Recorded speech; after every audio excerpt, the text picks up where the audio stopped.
Alright, you probably can't see my face, but hello, my name is Brandon Eugene Ballhoys.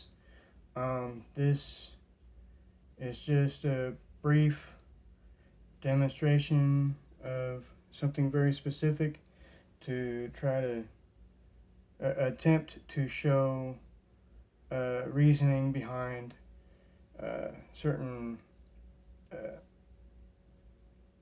knife design change that I'd like to see out in the world. Um, First of all, I have my Google Pixel 8 Pro phone, and this is the rear camera. And I have it propped up on top of a can of chock full of nuts and a deck of cards. So just to get that out of the way. Um, First things first.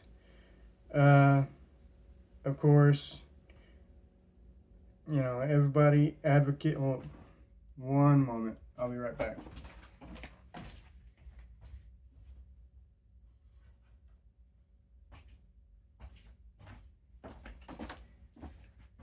So many people advocate for using this little doohickey for sharpening knives. That's not the purpose of this little doohickey. The purpose of this little doohickey is after you sharpen your knife, this smooths out the edge or smooths out the bevel. All right, that's the purpose of this thing. What happens when you use this for trying to sharpen it is you throw off the geometry of the bevel, and the bevel behaves like a wedge. You know, when you see certain people use wedges to fell trees, that's what this beveling does for meats and produce and anything. Okay, this is what slices through, and the cutting edge is what peels the slice off. Okay, but this Western blade design does not have a cutting edge. It just has the bevel and the blade flat. But never use this to try to sharpen this. Okay, and even the guy in the video that's linked in the caption will tell you don't do it, because it ruins this part of the blade, the heel, and it ruins this part of the blade, the tip, if it doesn't ruin the entire edge profile.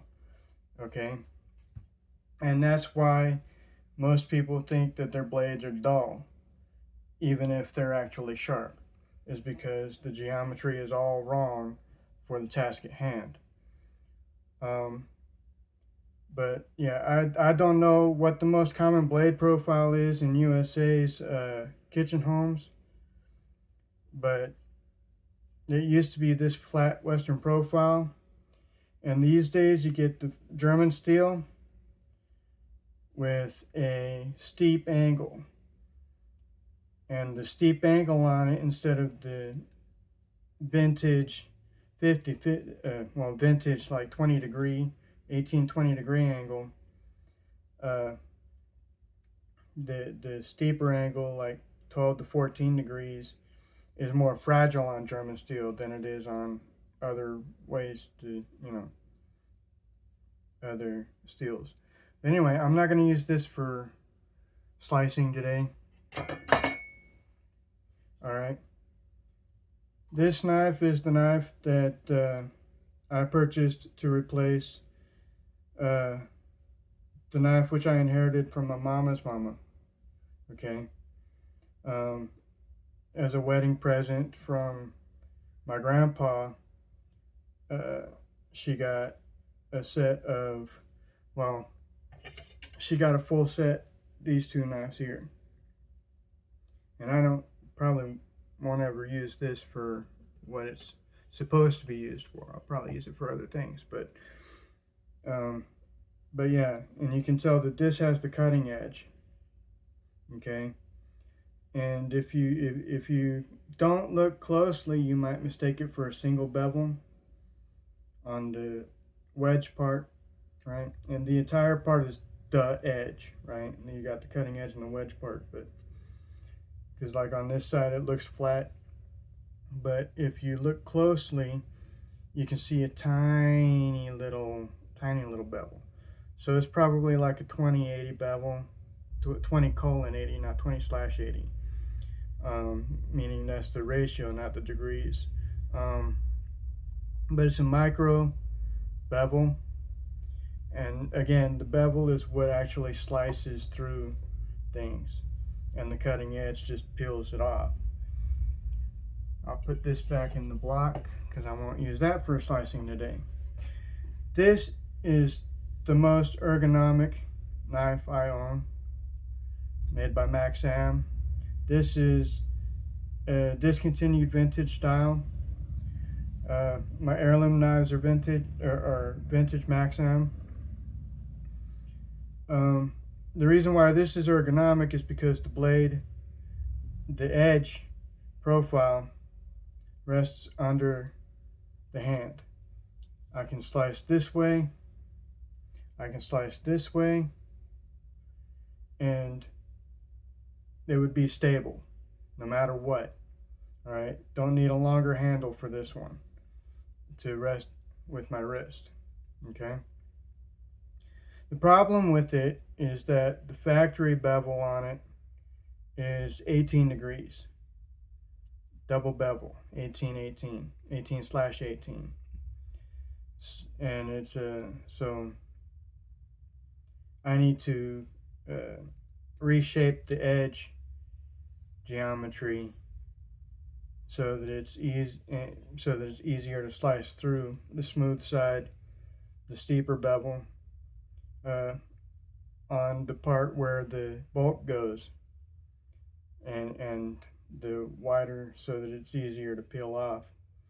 But and I'm explaining this terribly, but anyway, before I do any re-edging on this particular knife, I need to decide if I want to slice this direction or this direction with it. And that's what's called, what I like to call anyway, draw slice.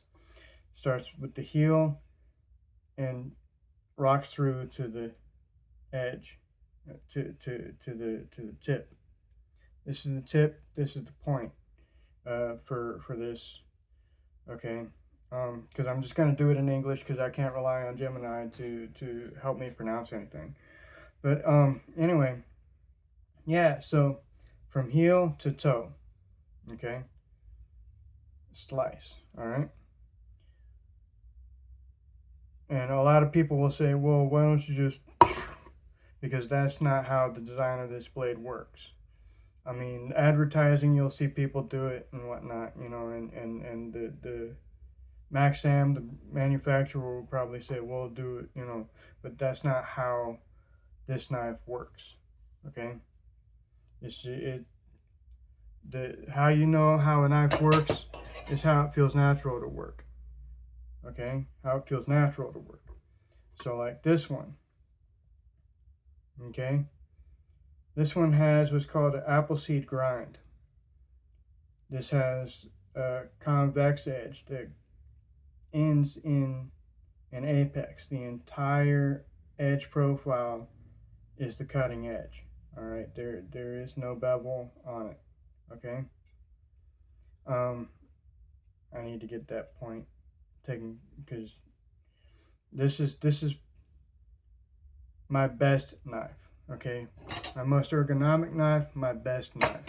Okay, I don't use it often because there's no practical way at the moment for me to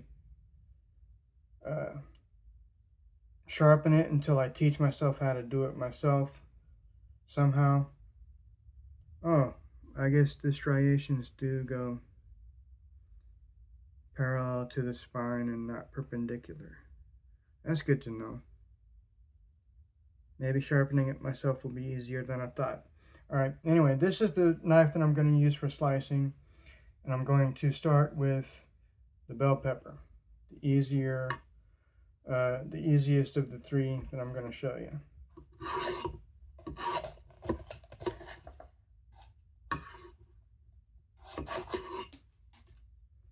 As you can see, I'm not using the pinch grip. I'm using what I like to call the paintbrush. Well, yeah, paintbrush brush grip. Okay, more like a calligraphy brush than a paintbrush, but you don't wave it around like that. Shouldn't wave it around like that. Anyway, and then slice through.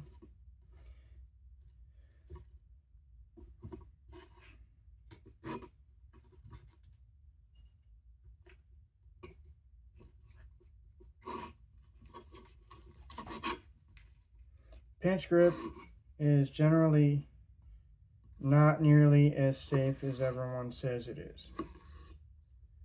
For two reasons. One, you have no control over the maneuverability of the edge. It just goes left or right. Okay? With the paintbrush grip, it can go up, it can ride the texture or curves of the project, naturally. Okay? And note that I'm not going all that fast.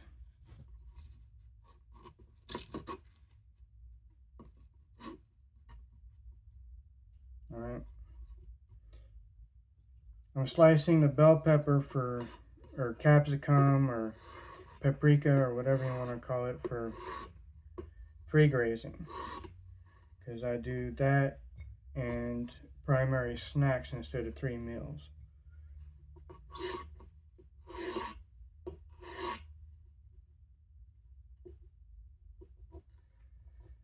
But I'm going to turn this so that you can see why this handle is too short. This handle is too short because I can't rest it and stabilize it with anything. Rest it on and stabilize it with anything. I can't rest it here and stabilize it. I can't rest it here and stabilize it. Now, the reason why handles are so short is because of the pinch grip. Okay? People want to be able to be rigid with the knife, which is unsafe. But in this consideration, the handle is short, so that's not knocking around. And, but if you yield agency to the knife will perform. Will do what it's designed to do.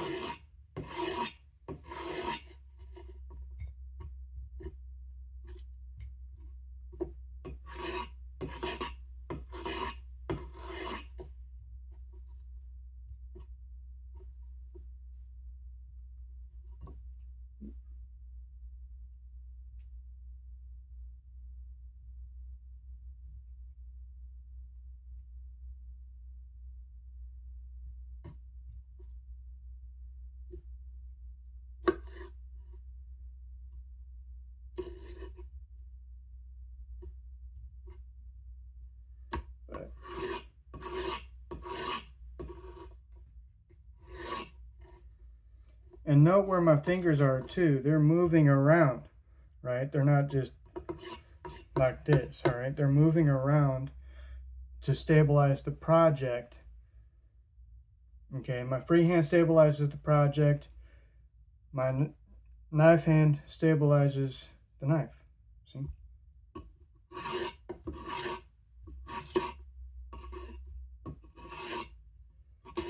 This is for sandwiches.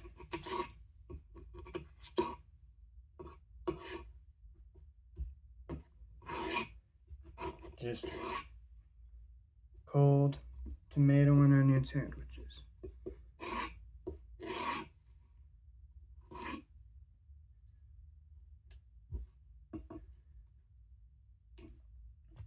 I'll just put it all in the same plate because it's all food,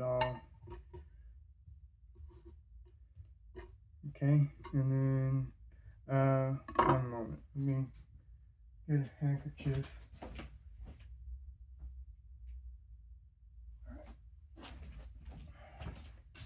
Put that on my shoulder for a moment. I won't won't be much longer. Okay. Push forward to bite, and then down.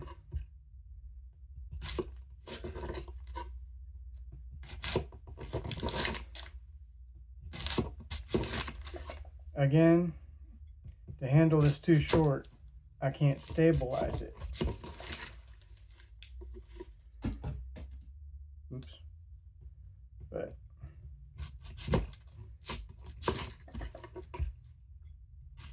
see how easy it'll be to peel these slices?